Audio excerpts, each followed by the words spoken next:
వ్యక్తిగత నట శిక్షణ, యాక్టింగ్ ట్రైనింగ్ ఇన్ పర్సన్. ఆ రంగస్థల భయము నటుని యొక్క రోగము. Stage fright the actor's malady. కొత్త నటుల ప్రధాన రోగం మెలాడీ లేక సమస్యను పోగొట్టుటకు కండర సారళ్యమునకు చెందిన అభ్యాసములు మూల కారణమవుతాయి. ఇతరుల ఎదుట మాట్లాడటం మరియు ప్రవర్తించటం వంటి అవసరాల్ని నటన కలిగిస్తుంది. ఈ పనులు సాధారణంగా అధికంగా నరాల ఒత్తిడిని కలిగిస్తుంది. ఈ ఒత్తిడిని అందరూ రంగస్థల భయము, స్టేజ్ ఫ్రైట్ అని అంటారు. ఈ రంగస్థల భయము, స్టేజ్ ఫ్రైట్ అంటే ఎవరైనా రంగస్థలం మీద ఉన్నప్పుడు వారికి జనించే భయము. అయినప్పటికీ ఇంటర్వ్యూకి వెళుతున్న వారికి కానీ, ముఖ్యమైన మీటింగ్కు హాజరవుతున్నప్పుడు కానీ, ఆటల్లో పోటీలు పడుతున్నప్పుడు కానీ భయపడటం జరిగిన రంగస్థల భయము, స్టేజ్ ఫ్రైట్ అనే అంటారు. నేను BHPVలో ప్రొడక్షన్ డిపార్ట్మెంట్లో జాబ్ కోసం మొదటిసారి ఇంటర్వ్యూకి వెళ్ళినప్పుడు రంగస్థల భయం, స్టేజ్ ఫ్రైట్ కలిగింది. సెలెక్ట్ కాలేదు. అది నాకు తొలి ఇంటర్వ్యూ. రెండవసారి డిజైన్ డిపార్ట్మెంట్లో జాబ్ కోసం వెళ్ళాను. ఈసారి డ్రాయింగ్ టెస్ట్ ఉంది. ఇంటర్వ్యూలో కూడా రంగస్థల భయం, స్టేజ్ ఫ్రైట్ కలగలేదు. సెలెక్ట్ అయ్యాను. విచిత్రం ఏమిటంటే కొంతకాలం తర్వాత ప్రొడక్షన్ డిపార్ట్మెంట్కి ట్రాన్స్ఫర్ అయ్యాను. అద్భుతమైన ఫలితాలను సాధించి, అత్యధిక ఉత్పత్తిని సాధించి చరిత్ర సృష్టించాను. అది వేరే కథ. నేను ఆంధ్రా యూనివర్సిటీలో రంగస్థల కళలలో చేరటానికి 1973లో ఇంటర్వ్యూకి హాజరయ్యినప్పుడు మంత్రి శ్రీనివాసరావు గారు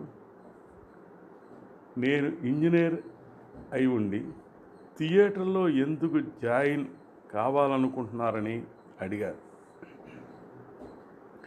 విద్యార్థి దశలో నాచే ఉపాధ్యాయులు నాటికలు వేయించారని, ఇంట్రెస్ట్ కలిగిందని, ఇంజనీర్గా అనేక మీటింగ్స్కి అటెండ్ కావాలని, దైనందిన జీవితంలో రంగస్థల భయము, స్టేజ్ ఫ్రైట్ లేకుండా పోవడం కోసం థియేటర్లో చేరుతున్నానని చెప్పాను. నట శిక్షణ 2 సంవత్సరాలు మరే నాటక సంస్థల్లోనూ నాటకాలు వెయ్యనని ఒట్టు వేస్తే సీటు ఇస్తానన్నారు. మరి BHPVలో డిపార్ట్మెంటల్ నాటకాల్లో నటించవలసి వచ్చిందని నేను ఒక కండిషన్ పెట్టాను. ఆయన అంగీకరించి సీటు ఇచ్చారు. నేను అంటే అంత బాగా ఇంప్రెస్ అయ్యారు. భయపడి ఎఫ్రైడ్ ఉండటానికి, భయపడిపోతున్నప్పటి భయం, ఫియర్ హానికరం అవుతుంది. భయం వల్ల సాధారణ స్థితిలో ప్రవర్తించినట్లు ఆలోచించటం కాక అసాధారణ స్థితిలో చేస్తాం. ఈ ఆలోచనకు ఎక్కువ శక్తి మనకు అవసరం అవుతుంది. అధిక శక్తి అమితమైన ఒత్తిడిగా అవుతుంది. అది అనేక రూపాల్లో తెలియచేస్తుంది. కాళ్ళు వణకటం, మోకాళ్ళు లాగుతున్నట్లు, చలించే వేళ్ళు, ముఖాకారమునందు మార్పు, కాలు మార్చి కాలు మీద నిలబడటం, లక్ష్యం లేకుండా నడవటం, మరియు కష్టంగా శ్వాస పీల్చడం మొదలైనవి. ఈ సంఘటనలు అన్నీ సంజ్ఞలుగా మనం స్వయంగా చైతన్యంగా లేక ఎరిగి సెల్ఫ్ కాన్షియస్లో ఉన్నట్లు, అంటే సాధారణంగా మనం చూడటం వల్ల మరియు వినటం వల్ల తెలుస్తుంటుంది.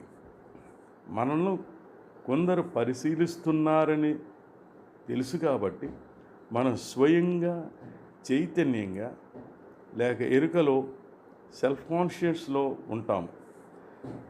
మన రూపము, తీరు, తెలివి, ఉద్వేగములు మరియు కదలికలు భయపెడతాయని మనం ఊహించుకుంటాం.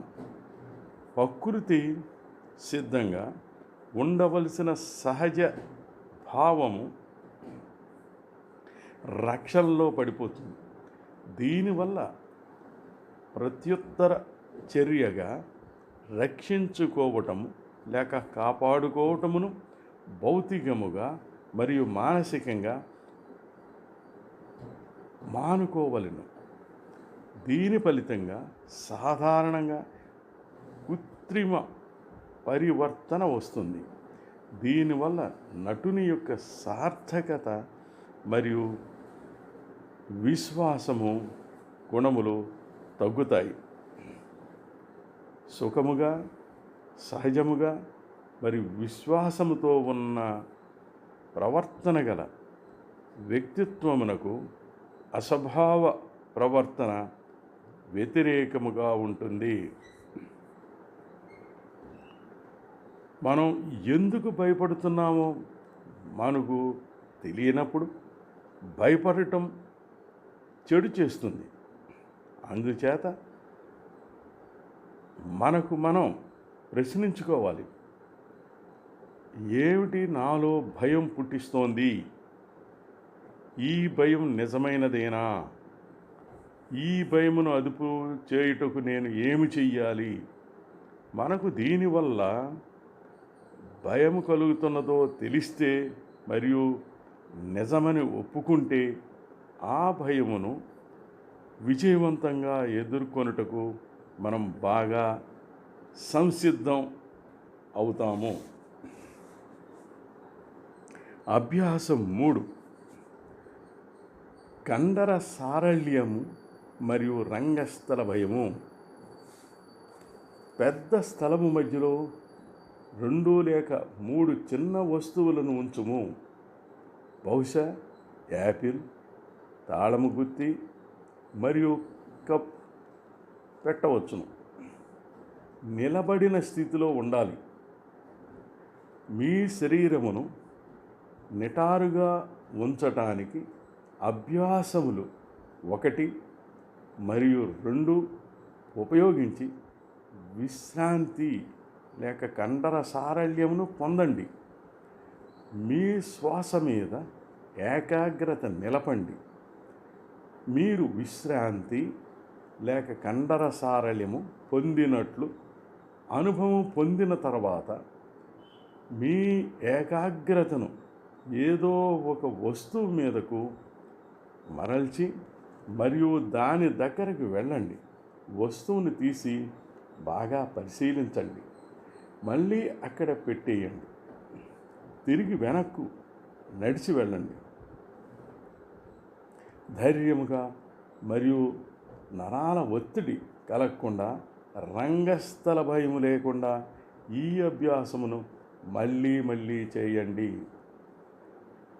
రంగస్థల భయము, స్టేజ్ ఫ్రైట్ను పోగొట్టుకొనుటకు వస్తువుకు సంబంధించిన లక్ష్య సాధన కోసం భౌతిక కార్యము ప్రధానమైనదిగా ఉంటుంది.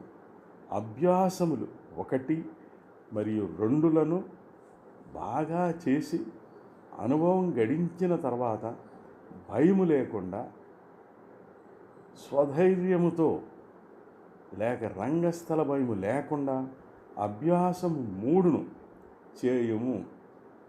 అభ్యాసము 3ను చేస్తున్నప్పుడు ఒకవేళ ఎక్కువ ఒత్తిడి గురైతే మళ్ళీ తిరిగి మొదటి 2 అభ్యాసములు సాధన చేయుము.